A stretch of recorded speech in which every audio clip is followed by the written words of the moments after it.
ಆತ್ಮೀಯ ವಿದ್ಯಾರ್ಥಿಗಳೇ, ಕಳೆದ ತರಗತಿಯಲ್ಲಿ ನಾವು ದುರ್ಯೋಧನ ವಿಲಾಪವನ್ನು ಕುರಿತು ಮಾತನಾಡ್ತಾ ಇದ್ವಿ.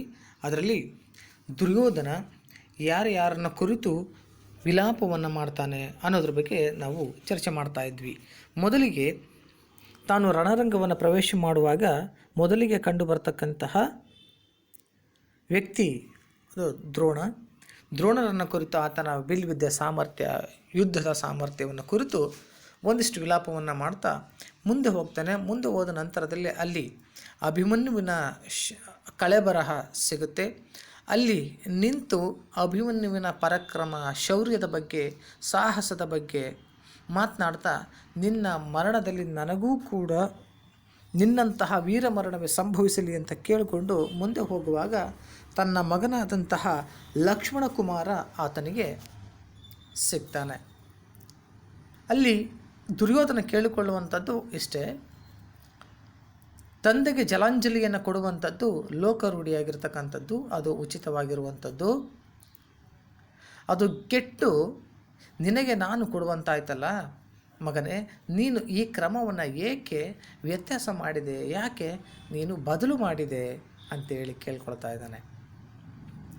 ನಂತರ ಮುಂದೆ ಹೋದಾಗ ಭೀಮಸೇನನ ಗದಾ ಪರಿಗದಿಂದ, ಅಂದರೆ ಗದೆಯ ಒಡೆತದಿಂದ ರಕ್ತದ ಪ್ರವಾಹದಲ್ಲಿ ಮುಳುಗಿ ಬಿದ್ದಂತಹ ಯುವರಾಜನಾದ ದುಶ್ಯಾಸನನನ್ನು ಆತ ನೋಡ್ತಾನೆ. ನೋಡಿ ಆತ ಹೇಳ್ತಾನೆ,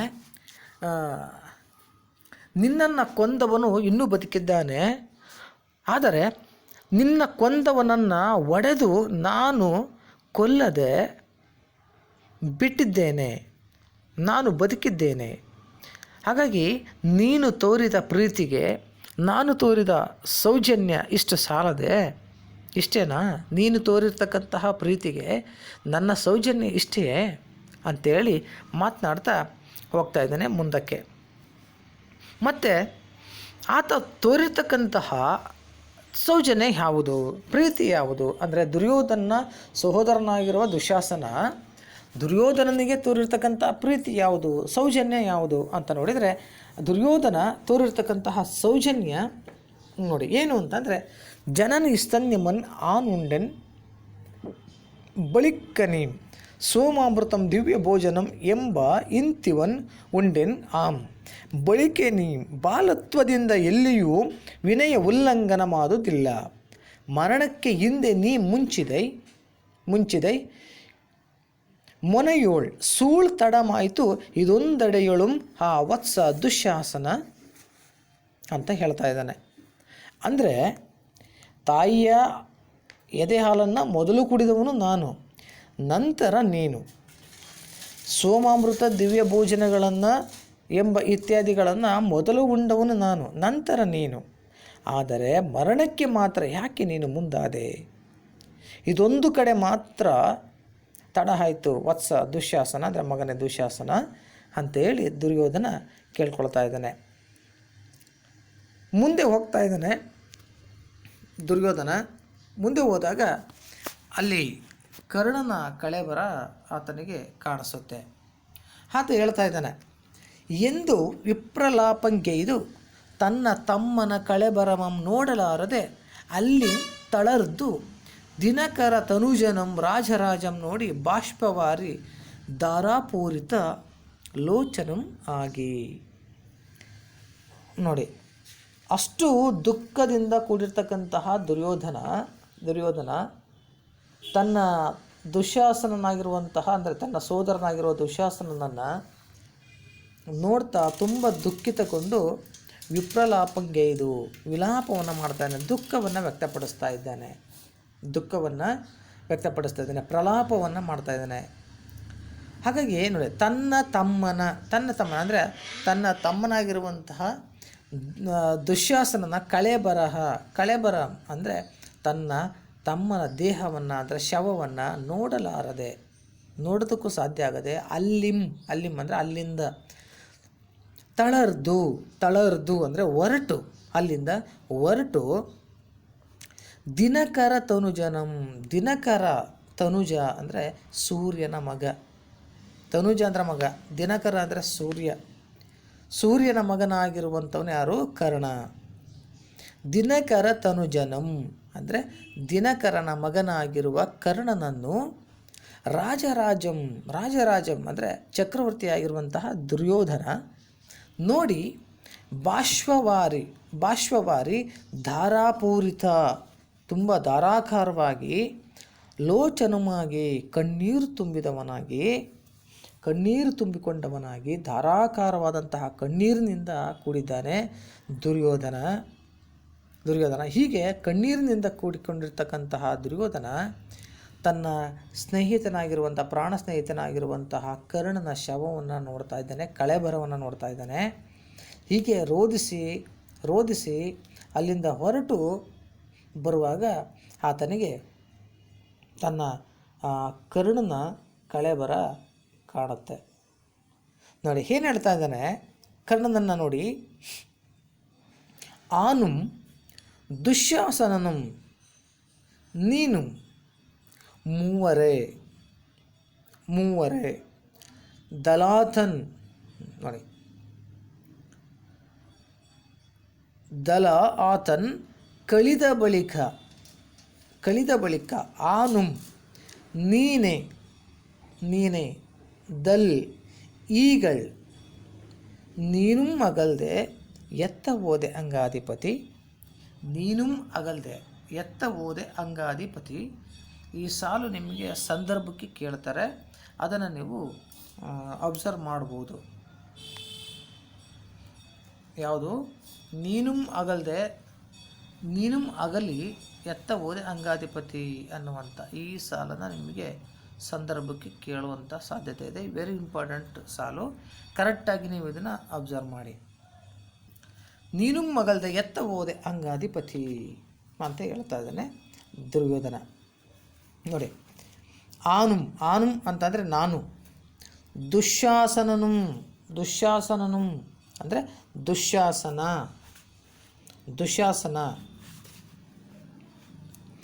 ನೀನು ಅಂದರೆ ಕರ್ಣ, ನೀನು, ಮೂವರೇ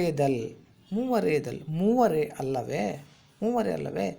ದುರ್ಯೋಧನನ ಪ್ರಕಾರ ತನ್ನ ಜೊತೆಗಿದ್ದವರು ಅಂತಂದರೆ 3 ಜನ, ಮತ್ತು ಬೇರೆ ಯಾರನ್ನೂ ಕೂಡ ಅಷ್ಟು ಅವನು ಹತ್ತಿರದಲ್ಲಿ ಇಟ್ಕೊಂಡಿರಲಿಲ್ಲ ಮತ್ತು ಅಷ್ಟು ಪ್ರೀತಿಯಿಂದ ಕಾಣ್ತಾ ಇರಲಿಲ್ಲ ಅನ್ನುವಂಥದ್ದು. ಅಷ್ಟು ಪ್ರೀತಿ ಪಾತ್ರವಾಗಿದ್ದಂಥವರು. ಆನು ಅಂತಂದರೆ ದುರ್ಯೋಧನ, ದುಶ್ಯಾಸನ ತನ್ನ ಸೋದರನಾಗಿರುವಂಥ ದುಶ್ಯಾಸನ, ಮತ್ತು ನೀನು ಅಂತಂದರೆ ಕರ್ಣನನ್ನು ಕುರಿತು ಹೇಳ್ತಾ ಇದ್ದಾನೆ. ನೀನು ಅಂತ ಕರ್ಣ, ನೀನು ಅಂದರೆ ಇಲ್ಲಿ ಕರ್ಣ. ಈ 3 ಜನ ಅಲ್ವೇ? ಮೂವರೇ ದಲ ನೋಡಿ, ಮೂವರೇ ದಲಾತನ್ನು, ಮೂವರೇ ಅಲ್ಲವೇ? ನಾವು 3 ಜನ ಮಾತ್ರ ಅಲ್ಲವೇ? ನೋಡಿ, ಆತನು ಕಳಿದ ಬಳಿಕ ಆತನು ಅಂತ ಅಂದರೆ ದುಶ್ಯಾಸನ. ಇಲ್ಲಿ ದುಶ್ಯಾಸನ ತೀರಿದ ಬಳಿಕ, ತಾನು ಕಳಿದ ಬಳಿಕ ಅಂತಂದರೆ ತೀರಿದ ಬಳಿಕ ಯಾರು? ದುಶ್ಯಾಸನ ತೀರಿದ ಬಳಿಕ ಕರ್ಣನ ಕುರಿತು ಮಾತನಾಡ್ತಾ ಇದ್ದಾನೆ.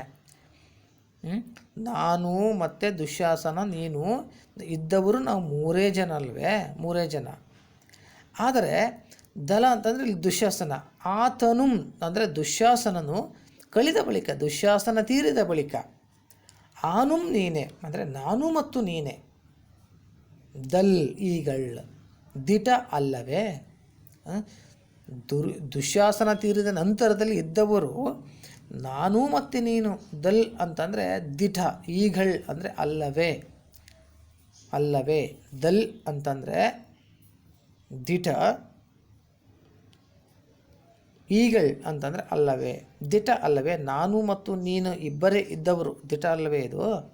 ಆದರೆ ಕರ್ಣನಿಗೆ ಹೇಳ್ತಾ ಇದ್ದಾನೆ, ನೀನು ನೋಡಿ ಕೊನೆಯ ಸಾಲು, ನೀನು ಅಗಲ್ದೆ ನೀನು ಅಗಲಿ ಎತ್ತ ಹೋದೆ ಅಂಗಾಧಿಪತಿ ಅಂದರೆ ಎಲ್ಲಿಗೆ ಹೋದೆ ಅಂಗಾಧಿಪತಿ? ದುರ್ಯೋಧನನ ದುಃಖವನ್ನು ಹೇಳಲಿಕ್ಕೆ ಸಾಧ್ಯ ಆಗ್ತಾ ಇಲ್ಲ. ಅಂತಹ ದುಃಖ ತುಂಬಿರ್ತಕ್ಕಂಥ ಒಬ್ಬ ವ್ಯಕ್ತಿಯಾಗಿ, ಒಬ್ಬ ಸ್ನೇಹಿತನಾಗಿ ಕರ್ಣನನ್ನು ನೆನೀತಾ ಇದ್ದಾನೆ. ಹಾಗಾಗಿ ಹೇಳ್ತಾ ಇದ್ದಾರೆ, ನನಗೆ ಇದ್ದವರು ನನಗಿದ್ದವರು ದುಶ್ಯಾಸನ ಮತ್ತು ನೀನು, ಇಷ್ಟೇ ಜನ, ಮತ್ತು ನಾನು, ಮೂರೇ ಇದ್ದವರು. ದುಶ್ಯಾಸನ ನನ್ನನ್ನು ಬಿಟ್ಟು ಹೋದ, ತೀರಿ ಹೋದ.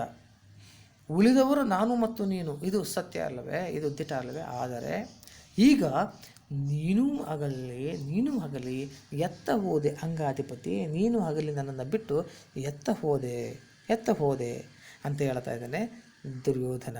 ಅವನನ್ನು ಮತ್ತೆ ಅಂಗಾಧಿಪತಿ ಅಂತ ಕರಿತಾ ಇದ್ದಾನೆ. ಅಂಗಾಧಿಪತಿ ಅಂತಂದರೆ ಅಂಗ ಎನ್ನುವ ರಾಜ್ಯಕ್ಕೆ ದುರ್ಯೋಧನ ಕರ್ಣನನ್ನು ಅರಸನನ್ನಾಗಿ ಮಾಡಿರ್ತಾನೆ, ರಾಜನನ್ನಾಗಿ ಮಾಡಿರ್ತಾನೆ. ಹಾಗಾಗಿ ಅವನನ್ನು ಅಂಗಾಧಿಪತಿ ಅಂತ, ಪತಿ ಅಂತಂದರೆ ಒಡೆಯ, ಅಂಗ ಎಂಬ ರಾಜ್ಯದ ಒಡೆಯನನ್ನಾಗಿ ಮಾಡಿರ್ತಾನೆ ದುರ್ಯೋಧನ. ಹಾಗಾಗಿ ಆತನನ್ನು ಅಂಗಾಧಿಪತಿ ಅಂತೇಳಿ ನಾವು ಕರಿತಾ ಇದ್ದೀವಿ. ಇನ್ನೊಂದು ಸರಿ ಅದನ್ನು ಸಾರಾಂಶ ಓದ್ತೀನಿ ನೋಡಿ, ಕೇಳಿಸ್ಕೊಳ್ಳಿ ಕರೆಕ್ಟಾಗಿ. ಹೇಳ್ತಾನೆ ಏನು ಅಂದರೆ, ನಿನ್ನ ಗೆಳೆಯನಾದ ದುರ್ಯೋಧನನನ್ನು ನೋಡಿ, ತನ್ನ ಗೆಳೆಯನಾಗಿರ್ತಕ್ಕಂತಹ ಕರ್ಣನ ಕುರಿತು ಮಾತನಾಡುವಂತಹ ರೀತಿ. ನಾನು ದುಶ್ಯಾಸನನು ನೀನು ಮೂವರೇ ಅಲ್ಲವೇ ಇದ್ದವರು. ಅವನೂ ತೀರಿದು ಹೋದ, ಅವನು ಕೂಡ ಅಂದರೆ ಸತ್ತು ಹೋದ. ಆ ಸತ್ತ ಬಳಿಕ ನಾನು ನೀನು ಅಲ್ಲವೇ ನಿಜವಾಗ್ಲೂ ಇದ್ದಂಥವರು. ಆದರೆ ಅಂಗರಾಜನಾಗಿರ್ತಕ್ಕಂತಹ ಕರ್ಣನೇ, ಈಗ ನೀನೂ ಕೂಡ ಆಗಲಿ ನನ್ನನ್ನು ಬಿಟ್ಟು ಎಲ್ಲಿಗೆ ಹೋದೆ ಅಂತೇಳಿ ಕೇಳ್ತಾ ಇದ್ದಾನೆ ದುರ್ಯೋಧನ. ನಂತರದ ಪದ್ಯ ನೋಡಿ ಎಷ್ಟು ಅದ್ಭುತವಾಗಿದೆ. ನಿನ್ನ ಕೆಳೆಯಂ, ದುರ್ಯೋಧನ ಮಾತನಾಡ್ತಾ ಇರುವಂಥದ್ದು, ನಿನ್ನ ಕೆಳೆಯಂ ಸುಯೋಧನ, ನಿನ್ನ ಕೆಳೆಯಂ ಸುಯೋಧನನಂ ನೋಡದೆ ನುಡಿದು ಅಪ್ಪಿಕೊಳ್ಳದೆ ಬೇಸ್ ಎನ್ನದೆ ಜೀ ಎನ್ನದೆ ದೇ ಎನ್ನದೆ ಏಕೆ ಉಸಿರದಿರ್ದಪ್ಪೆ ಅಂಗಾಧಿಪತಿ ಅಂತ ನೋಡಿ. ನಿನ್ನ ಗೆಳೆಯ ಅಂತಂದರೆ ನಿನ್ನ ಗೆಳೆಯ ಯಾರು? ಇಲ್ಲಿ ಕರ್ಣನಿಗೆ ಹೇಳ್ತಾ ಇದ್ದಾನೆ, ನಿನ್ನ ಗೆಳೆಯ ಸುಯೋಧನನಂ ನೋಡದೆ, ನಿನ್ನ ಗೆಳೆಯನಾಗಿರುವಂತಹ ಸುಯೋಧನನನ್ನು ನೋಡದೆ, ನುಡಿದು ಅಪ್ಪಿಕೊಳ್ಳದೆ, ಮಾತನಾಡಿಸಿ ನನ್ನನ್ನು ಅಪ್ಪಿಕೊಳ್ಳದೆ, ಬೇಸ್ ಎನ್ನದೆ, ನನ್ನನ್ನು ನೀನು ಮಾತನಾಡಿಸ್ತಾ ಇದ್ದೆ. ಯಾವಾಗೂ ಕೂಡ ಕರ್ಣ ಏನು ಮಾಡ್ತಾ ಇದ್ದೆ ಅಂದರೆ, ದುರ್ಯೋಧನ ಆಸ್ಥಾನಕ್ಕೆ ಬಂದಂಥ ಸಂದರ್ಭದಲ್ಲಿ ಮಾತನಾಡಿಸುವಂಥದ್ದು, ತಬ್ಬಿಕೊಳ್ಳುವಂಥದ್ದು, ನುಡಿದು ಅಪ್ಪಿಕೊಳ್ಳುವಂತಹ ಕೆಲಸಗಳನ್ನು ಮಾಡ್ತಾ ಇದ್ದ. ಆದರೆ ಈಗ ಅದು ಕಾಣಿಸ್ತಾ ಇಲ್ಲ. ಹಾಗಾಗಿ ಕೇಳ್ತಾ ಇದ್ದಾನೆ, ಒಂದು ಶವವನ್ನು, ಒಂದು ಕಳೆಬರವನ್ನು ನೋಡ್ತಾ ಅದನ್ನು ಮಾತನಾಡಿಸ್ತಾ ದುರ್ಯೋಧನ ಮಾತನಾಡ್ತಾ ಇದ್ದಾನೆ. ನಿನ್ನ ಗೆಳೆಯಂ ಸುಯೋಧನನಂ ನೋಡದೆ, ನಿನ್ನ ಗೆಳೆಯನಾಗಿರುವಂತಹ ಸುಯೋಧನ ಅಥವಾ ದುರ್ಯೋಧನನನ್ನು ನೋಡದೆ, ನುಡಿದು ಅಪ್ಪಿಕೊಳ್ಳದೆ, ಬೇಸ್ ಎನ್ನದೆ ಅಂದರೆ ಅಪ್ಪಣೆ ಏನು ಅಂತ ಕೇಳದೆ, ಜೀ ಎನ್ನದೆ, ಜಿಯ ಅಂದರೆ ಒಡೆಯ, ಜಿ ಅಂದರೆ ಒಡೆಯ ಅಂತ ಕರೆಯದೆ, ದೇವೆನ್ನದೆ ಅಂದರೆ ದೇವ ಅಂತ ನನ್ನನ್ನು ಕರಿತಾ ಇದ್ದೆ, ದೇವ ಅಂತ ಎನ್ನದೆ, ಏಕೆ ಅದೇಕೆ ಉಸಿರದಿರ್ದಪ್ಪೆ, ಇರ್ಪೆ ಅಂದರೆ ಇದ್ದೀಯಾ, ಉಸಿರದಿರ್ದಪ್ಪೆ ಯಾಕೆ ಮಾತನಾಡದೆ ನೀನು ಸುಮ್ಮನಿದ್ದೀಯಾ, ಮಾತನಾಡೋದು ಯಾಕೆ ಸುಮ್ಮನೆ ಇದ್ದೀಯಾ ಅಂಗಾಧಿಪತಿ ಅಂದರೆ ಕರ್ಣ, ಯಾಕೆ ಸುಮ್ಮನಿದ್ದೀಯಾ, ಮಾತಾಡು ಅಂತ ಹೇಳ್ತಾ ಇದ್ದಾನೆ. ಅಂದರೆ ನಿನ್ನ ಗೆಳೆಯನಾದ ಸುಯೋಧನನನ್ನು ಅಂದರೆ ದುರ್ಯೋಧನನನ್ನು ನೋಡದೆ, ಮಾತನಾಡಿಸದೆ, ಅಪ್ಪಿಕೊಳ್ಳದೆ, ಅಪ್ಪಣೆ ಏನೂ ಅಂತ ಕೇಳದೆ, ಜಿಯ ಎನ್ನದೆ, ದೇವ ಎನ್ನದೆ, ಅದೇಕೆ ನೀನು ಮಾತನಾಡದೆ ಸುಮ್ಮನಿದ್ದೀಯಾ ಕರ್ಣ ಅಂಗಾಧಿಪತಿ, ಮಾತನಾಡು ಅಂತ ಕೇಳ್ತಾ ಇದ್ದಾನೆ ನೋಡಿ. ಇನ್ನೊಂದು ಸರಿ ಹೇಳ್ತೀನಿ. ನಿನ್ನ ಗೆಳೆಯ ಸುಯೋಧನನಂ ನೋಡದೆ, ನಿನ್ನ ಗೆಳೆಯನಾಗಿರೋ ದುರ್ಯೋಧನನನ್ನು ನೋಡದೆ, ನುಡಿದು ಅಪ್ಪಿಕೊಳ್ಳದೆ, ಮಾತನಾಡಿ ಅಪ್ಪಿಕೊಳ್ಳದೆ, ಬೇಸ್ ಎನ್ನದೆ ಅಂದರೆ ಆಜ್ಞೆ ಏನು ಅಂತ ಕೇಳದೆ, ಅಪ್ಪಣೆ ಏನು ಅಂತ ಕೇಳದೆ, ಜೀ ಎನ್ನದೆ, ಒಡೆಯ ಅಂತ ಕರೆಯದೆ, ದೇ ಎನ್ನದೆ, ಅಂದರೆ ದೇವ ಅಂತ ಕರಿತಾ ಇದ್ದೆ ಯಾವಾಗೂ, ಒಡೆಯ ದೇವ, ಆಜ್ಞೆ ಏನು ಅಂತ ಕೇಳ್ತಾ ಇದ್ದ.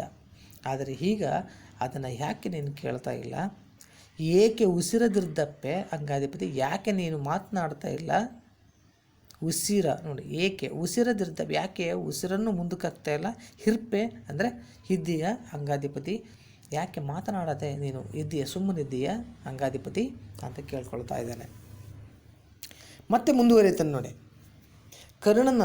ಕರ್ಣ ಕೇವಲ ಒಬ್ಬ ಶೂರನಾಗಿರಲಿಲ್ಲ, ಅವನ ಆದರ್ಶ ಗುಣಗಳಿದಾವಲ್ಲ, ಆದರ್ಶ ಗುಣಗಳಿಗೋಸ್ಕರ ದುರ್ಯೋಧನ ಆತನನ್ನು ಸ್ನೇಹಿತನಾಗಿ ಮಾಡಿಕೊಂಡಿದ್ನ ಅಥವಾ ಪ್ರಾಣ ಸ್ನೇಹಿತನನ್ನಾಗಿ ಮಾಡಿಕೊಂಡಿದ್ನ.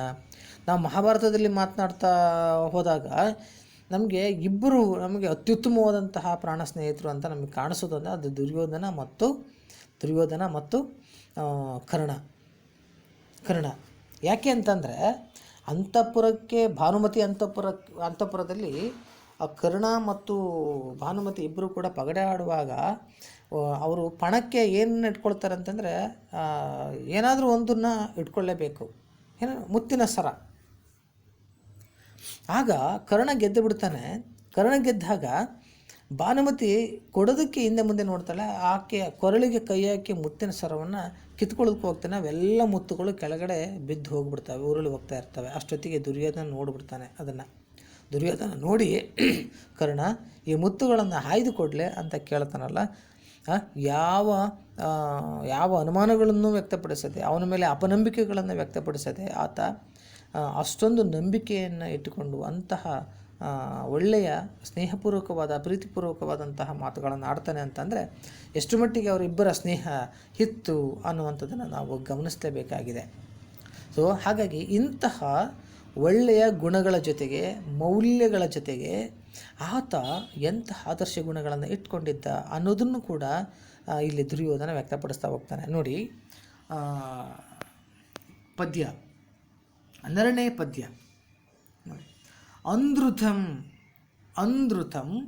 ಲೋಭಂ ಭಯಂ ಎಂಬಿನಿತುಂ ನೀನಿರ್ಧ ನಾಡೋಳ್ ಇರ್ಕುಮೆ. ನೀನಿರ್ಧ ನಾಡೋಳ್ ಇರ್ಕುಮೆ. ರವಿನಂದನ ನನ್ನಿ ಚಾಗಂ ಅಣ್ಮೆ ಬಿನಿತರ್ಕಂ ನೀನೇ ಮೊತ್ತ ಮೊದಲಿಗನಾದೆ ಅಂತ ನೋಡಿ. ಅಂಧೃತಂ ಅಂದರೆ ಇನ್ನೊಂದ್ಸತಿ ಓದ್ಲಾ, ಕರೆಕ್ಟಾಗಿ ಅಬ್ಸರ್ವ್ ಮಾಡಿ, ಇಂಪಾರ್ಟೆಂಟು. ಅಂಧೃತಂ ಲೋಭಂ ಭಯಂ ಎಂಬ ಇನಿತುಂ ನೀನಿರ್ಧ ನಾಡೋಳ್. ನೀನಿರ್ಧ ನಾಡೋಳ್ ಇರ್ಕುಮೆ ರವಿನಂದನ ನನ್ನಿ ಚಾಗಂ ಅಣ್ಮು ಎಂಬ ಇನಿತರ್ಕಂ ನೀನೇ ಮೊತ್ತ ಮೊದಲಿಗನಾದೈ ಅಂತ ಹೇಳ್ತಾರೆ. ಅಂದರೆ ಇದರ ಒಟ್ಟು ಸಾರಾಂಶ ಏನಂದರೆ ಹೇಳ್ತೀನಿ ನೋಡಿ. ಅಂಧೃತಂ ಅಂದರೆ ಸುಳ್ಳು. ಅಂಧೃತಂ ಅಂದರೆ ಸುಳ್ಳು. ಲೋಭಂ ಅಂತಂದರೆ ಅಂತಂದರೆ ಒಂದು ಮೋಸ ಅಥವಾ ಅತಿ ಆಸೆ, ದುರಾಸೆ. ಇವೆರಡು ಅರ್ಥಗಳನ್ನು ನೀವು ಗಮನಿಸ್ಬೋದು. ಭಯಂ ನೋಡಿ, ಭಯ ಅಥವಾ ಅಂಜಿಕೆ, ಎಂಬ ಅಂದರೆ ಎನ್ನುವ. ಈ ಸುಳ್ಳು, ಆಮೇಲೆ ಅತಿ ಆಸೆ, ಸುಳ್ಳು, ಮೋಸ, ಭಯ, ಇವುಗಳು ಎಂಬ. ಇನಿತುಂ ಅಂದರೆ ಇಷ್ಟು ನೀನಿರ್ಧ ಅಂದರೆ ನೀನಿದ್ದ ನಾಡೋಳ್ ಇರ್ಕುಮೆ ನಾಡಿನಲ್ಲಿ ಇರುತ್ತವೆಯೇ ರವಿನಂದನ. ರವಿಯ ನಂದನ ಅಂತ ಅಂದರೆ ಮಗ, ರವಿ ಅಂದರೆ ಸೂರ್ಯಪುತ್ರನಾದ ಕರ್ಣನೇ, ನೀನಿರುವ ಜಾಗದಲ್ಲಿ ಇವುಗಳಿಗೆ ಜಾಗ ಇದೆಯೇ? ಇವುಗಳಿರ್ತಾವೆಯೇ? ನನ್ನಿ ಅಂದರೆ ಸತ್ಯ. ಚಾಗ ಅಂದರೆ ತ್ಯಾಗ ತತ್ಸಮ ತದ್ಭವಗಳಿಗೆ ಇಂಪಾರ್ಟೆಂಟು. ತ್ಯಾಗ. ಅಣ್ಮು. ಅಣ್ಮು ಅಂತಂದರೆ ಪದಗಳ ಅರ್ಥಕ್ಕೆ ನಿಮಗೆ ಕೇಳುವ ಸಾಧ್ಯತೆ ಇರುತ್ತೆ. ಅಣ್ಮು ಅಂದರೆ ಪರಾಕ್ರಮ, ಪರಾಕ್ರಮ. ಎಂಬ ನೋಡಿ, ಎಂಬ ಎಂಬ ಇನಿತರ್ಕಂ. ಇನಿತರ್ಕಂ ಅಂದರೆ ಇಷ್ಟಕ್ಕೂ ನೀನೇ ಮೊತ್ತ ಮೊದಲಿಗನಾದೆ. ನೀನೇ ಮೊತ್ತ ಮೊದಲಿಗ. ರವಿನಂದನ. ನನ್ನಿ ಅಂದರೆ ಸತ್ಯ, ಚಾಗ ಅಂದರೆ ತ್ಯಾಗ, ಅಣ್ಮೆ ಅಂದರೆ ಪರಾಕ್ರಮಿ, ಬಿನಿತುರ್ಕಂ ಅಂದರೆ ಇಷ್ಟಕ್ಕೂ ಕೂಡ, ಅಂದರೆ ಇಂಥವಕ್ಕೂ ಕೂಡ, ಇಷ್ಟಕ್ಕೂ ಕೂಡ ನೀನೇ ಮೊತ್ತ ಮೊದಲಿಗನಾದೆ, ಮೊಟ್ಟ ಮೊದಲಿಗನಾದೆ ಅಂತ ಹೇಳ್ತಾ ಇದ್ದಾನೆ. ಅಂದರೆ ನೀನಿರುವ ಜಾಗದಲ್ಲಿ, ಕರ್ಣ ನೀನಿರುವ ಜಾಗದಲ್ಲಿ ಏನಿರುತ್ತೆ ಏನಿರಲ್ಲ ಅನ್ನೋದನ್ನು ಹೇಳ್ತಾ ಇದ್ದಾರೆ. ಕರ್ಣ ಇರುವ ಜಾಗದಲ್ಲಿ ಅನೃತ ಸುಳ್ಳು ಇರೋದಿಲ್ಲ, ಲೋಭ ಮೋಸ ಇರೋದಿಲ್ಲ, ಭಯ ಇರೋದಿಲ್ಲ, ಬಿನಿತುರ್ಕುಂ ನೋಡಿ, ಬಿನಿತುಂ ಇಷ್ಟು ಕೂಡ ನೀನಿರ್ದ ನಾಡೋಳು ಇರ್ಕುಮೆ, ನೀನಿದ್ದ ನಾಡಿನಲ್ಲಿ ಇರ್ತವೆಯೇ. ರವಿನಂದನ ಸೂರ್ಯನ ಪುತ್ರನಾದ ಕರ್ಣನೇ, ನನ್ನಿ ಸತ್ಯ, ಚಾಗ ತ್ಯಾಗ, ಅಣ್ಮೆ ಪರಾಕ್ರಮ, ಬಿನಿತರ್ಕಂ ಇಷ್ಟಕ್ಕೂ ಕೂಡ ನೀನೇ ಮೊತ್ತ ಮೊದಲಿಗನಾದೆ, ನೀನೇ ಮೊಟ್ಟ ಮೊದಲಿಗನಾದೆ ಅಂಥೇಳಿ ಹೇಳ್ತಾ ಇದ್ದಾನೆ ದುರ್ಯೋಧನ ಕರ್ಣನ ಕುರಿತು. ನಂತರ ಪದ್ಯ ನೋಡಿ, ನಂತರ 13ನೇ ಪದ್ಯ ಆತನ ಹುಟ್ಟನ್ನು ಕುರಿತು ಮಾತನಾಡುವ ಒಂದು ಸಂದರ್ಭ. ಆತನ ಹುಟ್ಟನ್ನು ಕುರಿತು ಮಾತನಾಡುವ ಸಂದರ್ಭ. ಆನರಿವೆಂ ನೋಡಿ, ಆನ್ ಅರಿವೆಂ ಪೃತೆ ಅರಿವಳ್, ದಾನವ ರಿಪು ಅರಿವನ್, ಅರ್ಕನ್ ಅರಿವಂ, ದಿವ್ಯಜ್ಞಾನಿ ಸಹದೇವನ್ ಅರಿವಂ, ನೀನ್ ಆರ್ಗೆ ಎಂದ್ ಆರು ಮರೆಯರ್ ಅಂಗಾಧಿಪತಿ. ಅಂಗರಾಜನಾದ ಕರ್ಣನೇ, ನೀನು ಯಾರ ಮಗನೆಂಬುದನ್ನು ನಾನು ಬಲ್ಲೆ. ಕುಂತಿ ಬಲ್ಲಳು, ದಾನವರ ವೈರಿಯಾದ ಕೃಷ್ಣ ಬಲ್ಲ, ಸೂರ್ಯ ಬಲ್ಲ, ದಿವ್ಯಜ್ಞಾನಿಯಾದಂತಹ ಸಹದೇವ ಬಲ್ಲ, ಇನ್ನು ಉಳಿದವರು ಯಾರೂ ಕೂಡ ಅರಿಯರು ನಿನ್ನ ಬಗ್ಗೆ, ನಿನ್ನ ಹುಟ್ಟಿನ ಬಗ್ಗೆ ಅಂತ. ನಿಮಗೆ 2 ಅಂಕಕ್ಕೆ ಕೇಳ್ಬೋದು ಇದನ್ನು. ಹೇಗೆ ಅಂತಂದರೆ, ಕರ್ಣನ ಹುಟ್ಟು ಯಾರ್ಯಾರಿಗೆ ತಿಳಿದಿದೆ ಅನ್ನುವಂಥದ್ದನ್ನು ಕೇಳ್ಬೋದು, ಅಥವಾ ಕರ್ಣನ ಜನ್ಮ ರಹಸ್ಯವನ್ನು ಯಾರ್ಯಾರು ಅರಿತಿದ್ದರು ಅನ್ನೋ ಪ್ರಶ್ನೆಯನ್ನು ಕೇಳ್ಬೋದು. ಹಾಗೆಯೇ ಸಂದರ್ಭಕ್ಕೆ ನಿಮಗೆ ಒಂದು ಪ್ರಶ್ನೆ ಏನಂದರೆ, ಆನ್ ಅರಿವಂ ಪೃಥೆ ಹರಿವಳ್. ಇಲ್ಲಿ ಗಮನಿಸಿ, ಆನ್ ಅರಿವಂ ಪೃಥೆ ಅರಿವಳ್ ಅಂದರೆ, ಆನ್ ಅರಿವಂ ಅಂದರೆ ನಾನು ಅರಿವೆ. ದುರ್ಯೋಧನನಿಗೆ ಗೊತ್ತಾಗುತ್ತೆ ನಾನು ಅರಿತಿದ್ದೇನೆ ಅಂತ, ನಾನು ಅರಿತಿದ್ದೇನೆ. ಪೃಥೆ ಅರಿವಳ್ ಅಂತ, ಪೃಥೆ ಅಂತಂದರೆ ಭೂಮಿ ಅಂತ ಅರ್ಥ. ಇಲ್ಲಿ ಕುಂತಿಗೆಗೆ ಹೋಲಿಕೆಯನ್ನು ಮಾಡ್ತಾ ಇದ್ದಾನೆ ರನ್ನ. ಕುಂತಿಯ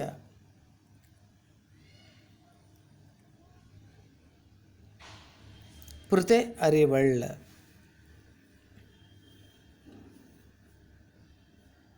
ಒಂದು ಪೃಥೆ ಅಂದರೆ ಕುಂತಿಗೆ ಗೊತ್ತಿದೆ, ಗೊತ್ತಿದೆ. ನಂತರ ಮತ್ತೇರಿಗೆ ಗೊತ್ತಿದೆ ಅಂತ ಹೇಳ್ತಿದ್ದಾನೆ, ದಾನವ ರಿಪು. ದಾನವರ ವೈರಿ. ರಿಪು ಅಂದರೆ ವೈರಿ, ದಾನವ ಅಂತ ಅಂದರೆ ರಾಕ್ಷಸ. ದಾನವ ರಿಪು ಅಂದರೆ ರಾಕ್ಷಸರ ವೈರಿ ಅಂತ ಅರ್ಥ. ಇಲ್ಲಿ ರಾಕ್ಷಸರ ವೈರಿ ಯಾರು ಅಥವಾ ದಾನವರ ವೈರಿ ಯಾರು? ಇಲ್ಲಿ ಕೃಷ್ಣ. ಅರ್ಕನರಿವಂ, ಅರ್ಕ ಅಂದರೆ ಸೂರ್ಯನಿಗೆ ಗೊತ್ತಿದೆ. ಮತ್ತು ದಿವ್ಯಜ್ಞಾನಿ ಸಹದೇವನರಿವಂ, ದಿವ್ಯಜ್ಞಾನಿ ಆಗಿರುವಂತಹ ಸಹದೇವ ಇದನ್ನು, ಸಹದೇವನಿಗೆ ಗೊತ್ತು. ಮತ್ತು ನೀನಾರ್ಗೆ ಎಂದಾರು ಮರೆಯರ್ ಅಂಗಾಧಿಪತಿ, ಇನ್ನು ಉಳಿದವರಾರಿಗೂ ಕೂಡ ನೀನು ಯಾರು ಅಂತ ಗೊತ್ತಿಲ್ಲ, ಯಾರೂ ಕೂಡ ನಿನಗೆ ನೀನು ಯಾರು ಅಂತ ಗೊತ್ತಿಲ್ಲ ಅಂತೇಳಿ ಹೇಳ್ತಾ ಇದ್ದಾರೆ. ಅಂಗಾಧಿಪತಿ ಅಂದರೆ ಕರ್ಣ ಹೇಳ್ತಾ ಇದ್ದಾನೆ. ಇನ್ನೊಂದು ಸರಿ ಹೇಳ್ತೀನಿ ನೋಡಿ, ಆನರು ನಾನು ಗೊತ್ತು, ನನಗೆ ಗೊತ್ತು. ಪೃಥೆ ಹರಿವಳ್ ಅಂದರೆ ಕುಂತಿಗೆ ಗೊತ್ತು. ದಾನವರಿಪು ಹರಿವನ್ ಅಂದರೆ ಕೃಷ್ಣನಿಗೆ ಗೊತ್ತು. ಅರ್ಕನ ಅರಿವಂ ಸೂರ್ಯನಿಗೆ ಗೊತ್ತು. ದಿವ್ಯಜ್ಞಾನಿ ಸಹದೇವನ ಅರಿವಂ ದಿವ್ಯಜ್ಞಾನಿ ಆಗಿರುವಂಥ ಸಹದೇವನಿಗೆ ಗೊತ್ತು. ಮತ್ತು ನೀನು ಯಾರಿಗೆ ಎಂದಾರು ಮರಿ ರಂಗಾಧಿಪತಿ, ನೀನು ಯಾರು ಅಂತೇಳಿ ಮತ್ತಾರಿಗೂ ಗೊತ್ತಿಲ್ಲ ಅಂಗಾಧಿಪತಿ ಕರ್ಣ ಅಂತೇಳಿ ಮಾತನಾಡ್ತಾ ಇದ್ದಾನೆ.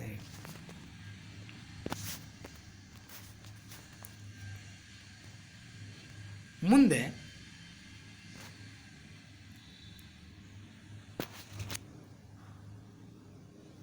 ನೋಡಿ 14ನೇ ಪದ್ಯ. ಇದಿಷ್ಟು ಕರ್ಣನಿಗೆ ಸಂಬಂಧಪಟ್ಟಿರುವಂಥದ್ದು. 4 ಅಂಕಕ್ಕೆ ನಿಮಗೆ ಏನಾದರೂ ಈ ಪ್ರಶ್ನೆ ಬರುತ್ತೆ, ಏನಂದರೆ ಕರ್ಣನ ಉದಾತ್ತ ಗುಣಗಳನ್ನು ದುರ್ಯೋಧನ ಹೇಗೆ ಕೊಂಡಾಡಿದ್ದಾನೆ ಅನ್ನುವ ಪ್ರಶ್ನೆ. ನಿಮ್ಮ ಟೆಕ್ಸ್ಟ್ ಬುಕ್ಕಲ್ಲಿ ನೋಡಿ 5ನೇ ಪ್ರಶ್ನೆ ಇದೆ. ಏನು ಅಂತಂದರೆ, ಕರ್ಣನ ಉದಾತ್ತ ಗುಣಗಳನ್ನು ದುರ್ಯೋಧನ ಹೇಗೆ ಕೊಂಡಾಡಿದ್ದಾನೆ ಅನ್ನುವಂಥದ್ದು. ಎಲ್ಲಿಂದ ಅಂತಂದರೆ, ದುರ್ಯೋಧನನ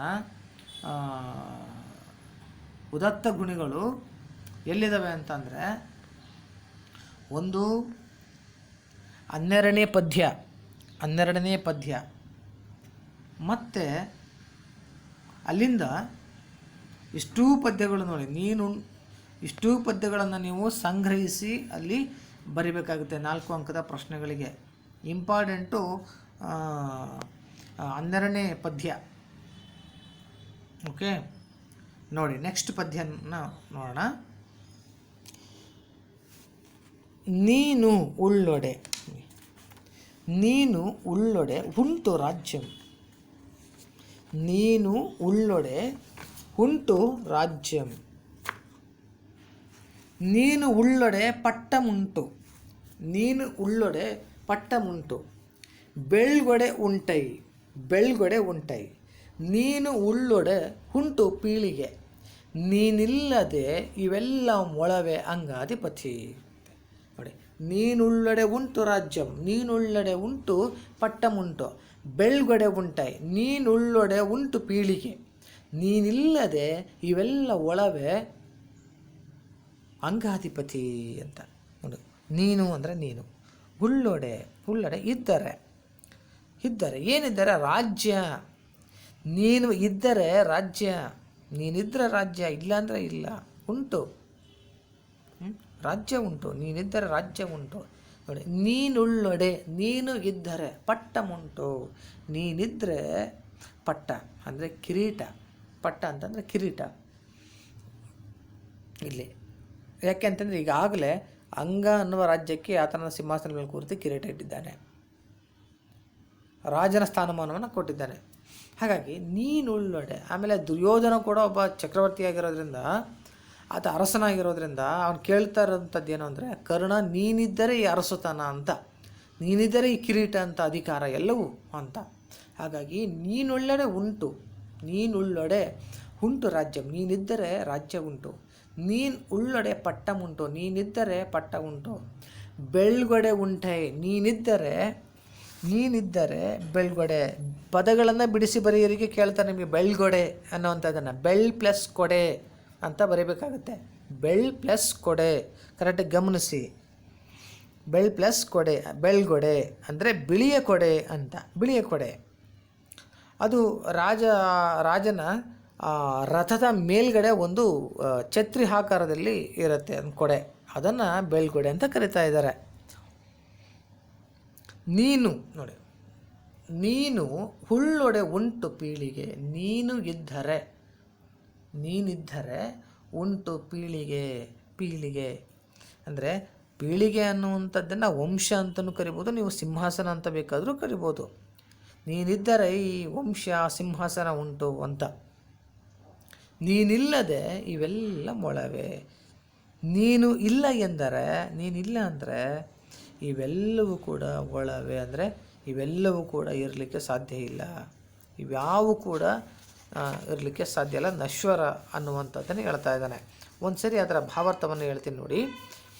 ನೀನಿದ್ದರೆ ರಾಜ್ಯ ಉಂಟು, ನೀನಿದ್ದರೆ ಪಟ್ಟ ಉಂಟು, ನೀನಿದ್ದರೆ ಬೆಳ್ಗೊಡೆ ಉಂಟು, ನೀನಿದ್ದರೆ ಪೀಳಿಗೆ ಉಂಟು ಅಂದರೆ ಸಿಂಹಾಸನ ಉಂಟು. ಅಂಗ ರಾಜ್ಯಕ್ಕೆ ರಾಜನಾದಂತಹ ಕರ್ಣನೇ, ನೀನಿಲ್ಲದೆ ಇವೆಲ್ಲವೂ ಇರಲಿಕ್ಕೆ ಸಾಧ್ಯ ಇಲ್ಲ ಅನ್ನುವುದನ್ನು ಹೇಳ್ತಾ ಇದ್ದಾನೆ ದುರ್ಯೋಧನ.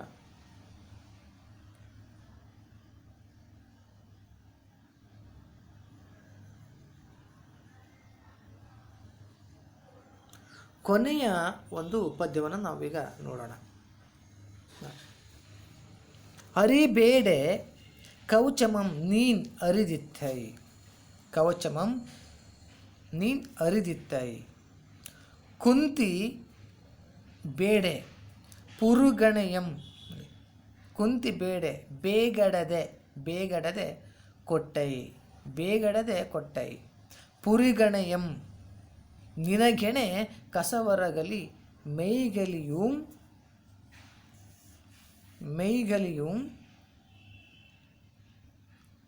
ಅಂಗಾಧಿಪತಿ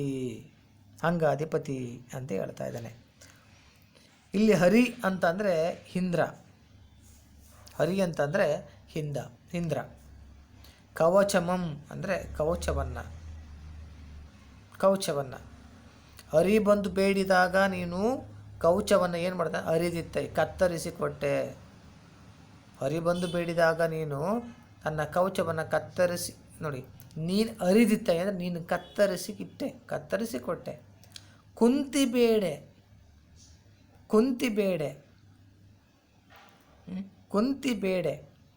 ಕುಂತಿ ಬಂದು ಬೇಡಲು ಬೇಗಡದೆ ಅಂಜದೆ ಮರು ಮಾತನಾಡದೆ ಕೊಟ್ಟೆ ನೀನು. ಮತ್ತು ಕುಂತಿ ಬಂದು ಬೇಡಿದಾಗಲೂ ಕೂಡ ಏನೇನು ಮಾಡಿದೆ? ಮರು ಮಾತನಾಡದೆ ಅಂಜದೆ ನೀನು ಕುಂತಿಗೂ ಕೂಡ ಕೊಟ್ಟೆ. ಏನನ್ನ? ಪುರಿಗಣೆಯನ್ನು ಅಂದರೆ ದಿವ್ಯ ಅಸ್ತ್ರವನ್ನು ಕುಂತಿ ಬಂದು ಬೇಡಿದಾಗ ಕೂಡ ನೀನು ಮರು ಮಾತನಾಡದೆ ಅಂಜದೆ ಕೊಟ್ಟೆ. ನಿನಗೆ ಸರಿ ಸಮಾನರಾರು? ನಿನಗೆ ಸರಿ ಸಮಾನರಾರು? ನಿನಗೆ ಸಮಾನರಾದಂತಹವರು ಯಾರಾದರೂ ಇದ್ದಾರೆ? ಎಣೆ ಅಂತ ಅಂದರೆ ಸಮಾನವಾದ. ಕಸವರಗಲಿ ಸಂಪತ್ತನ್ನು ದಾನ ಮಾಡುವುದರಲ್ಲಿ ಧೀರನಾಗಿರ್ತಕ್ಕಂಥವು ನೀನು. ಸಂಪತ್ತನ್ನು ದಾನ ಮಾಡುವುದರಲ್ಲಿ ಧೀರನಾಗಿರ್ತಕ್ಕಂಥವು ನೀನು. ಮೈಗಲಿಯೂಂ ಪರಾಕ್ರಮಿಯಾದವನು ನೀನು. ಮೈಗಲಿಯೂಂ ಅಂದರೆ ಪರಾಕ್ರಮಿಯಾದವನು ನೀನು. ಆವನ್ ನೋಡಿ, ಮೈಗಲಿಯೂಂ ಆವನ್ ಅಂಗಾಧಿಪತಿ. ಅಂದರೆ ಯಾವನಿದ್ದಾನೆ? ಅಂಗಾಧಿಪತಿ ಕರ್ಣ ಯಾರಿದ್ದಾರೆ ನೋಡಿ. ಒಂದ್ಸರಿ ಅದರ ಭಾವಾರ್ಥವನ್ನು ಹೇಳ್ತೀರಿ. ಅಂಗರಾಜನಾದ ಕರ್ಣನೇ, ಇಂದ್ರನು ಕವಚವನ್ನು ಬೇಡಲು ನೀನು ಕತ್ತರಿಸಿಕೊಟ್ಟೆ. ಕುಂತಿ ಬಂದು ಬೇಡಿದಾಗ ಅಂಜದೆ ದಿವ್ಯಾಸ್ತ್ರ ಅಂದರೆ ಪುರಿಗಣೆ ಅಂದರೆ ದಿವ್ಯಾಸ್ತ್ರವನ್ನು ನೀನು ಕೊಟ್ಟೆ ಅಂಜದೆ. ನೀನು ಸಂಪತ್ತನ್ನು ದಾನ ಮಾಡೋದರಲ್ಲಿ ನಿನಗೆ ಸರಿ ಸಮಾನವಾಗಿರ್ತಕ್ಕಂಥವ್ರು ಯಾರಿದ್ದಾರೆ? ಪರಾಕ್ರಮದಲ್ಲಿ ನಿನಗೆ ಸಮಾನನಾದವನು ಯಾವನಿದ್ದಾನೆ ಅಂತ ಹೇಳಿ ದುರ್ಯೋಧನ ಕರ್ಣನ ಕುರಿತು ಮಾತನಾಡ್ತಾ ಇದ್ದಾನೆ. ನೆಕ್ಸ್ಟು ಕೊನೆಯ ಭಾಗ, ಅಂತ್ಯ ಏನು ಅಂತ. ಎಂದು ಶೋಕಾಂದಮಂ ಕರ್ಣ ವಿರಹಿತ ನಪ್ಪುದರೆಯಂ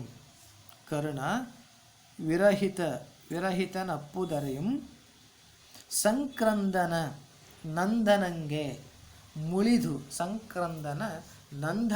ಮುಳಿದು ಶರಶಯ ಘತನಾಗಿರ್ಪ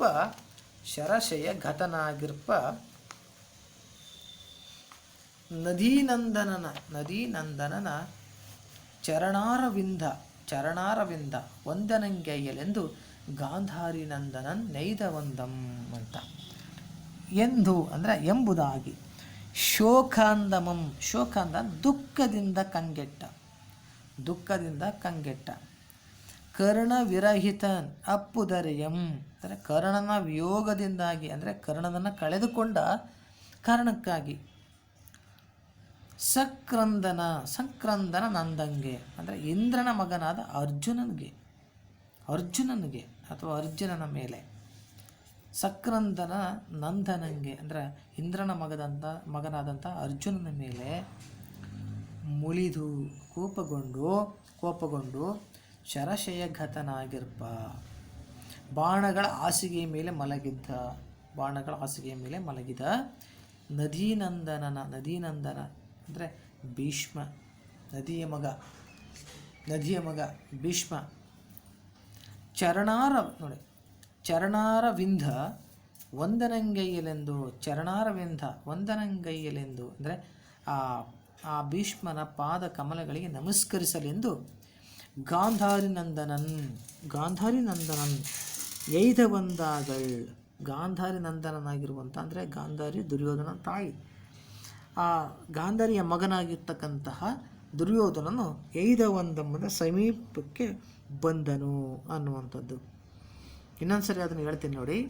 ಕರ್ಣನ ವಿಯೋಗದ ದುಃಖದಿಂದ ಕಂಗೆಟ್ಟ ಗಾಂಧಾರಿಯ ಮಗನಾದಂತಹ ದುರ್ಯೋಧನನು ಇಂದ್ರನ ಮಗನಾದ ಅರ್ಜುನನ ಮೇಲೆ ಕೋಪಿಸಿಕೊಂಡು ಬಾಣಗಳ ಹಾಸಿಗೆಯ ಮೇಲೆ ಮಲಗಿದ್ದ ಭೀಷ್ಮನ ಪಾದಕಮಲಗಳಿಗೆ ನಮಸ್ಕರಿಸಲಿಕ್ಕೆ ಸಮೀಪಕ್ಕೆ ಬಂದ. ಪ್ರೀತಿಯ ವಿದ್ಯಾರ್ಥಿಗಳೇ, ಈ ಒಂದು ದುರ್ಯೋಧನ ವಿಲಾಪ ಪದ್ಯಭಾಗ ಇಲ್ಲಿಗೆ ಮುಕ್ತಾಯ ಆಗ್ತಾ ಇದೆ. ಇದರಲ್ಲಿ ಏನೇ ಡೌಟ್ಗಳಿದ್ರೂ ಕೂಡ ನಿಮಗೆ ಮೆಸೇಜ್ ಇದ್ದರೆ ಮೆಸೇಜನ್ನು ಹಾಕಿ, ಇಲ್ಲ ಕಾಲ್ ಮಾಡದಿದ್ದರೆ ನೀವು ಕಾಲ್ ಮಾಡಿ ನೀವು ಬೇಕಾದರೆ ಡೌಟನ್ನು ಕ್ಲಿಯರ್ ಮಾಡ್ಕೊಳ್ಬೋದು. ಆಯಿತಾ? ಇದರಲ್ಲಿ ಪದ್ಯ ಭಾಗಗಳನ್ನು, ಪದ್ಯದ ಭಾವಾರ್ಥವನ್ನು ಬರೆಯೋದು ಹೇಗೆ ಅನ್ನೋದನ್ನು ನಾನು ಮೆಸೇಜನ್ನು ಮಾಡ್ತೀನಿ, ಕರೆಕ್ಟಾಗಿ ಗಮನಿಸಿ. ಧನ್ಯವಾದ.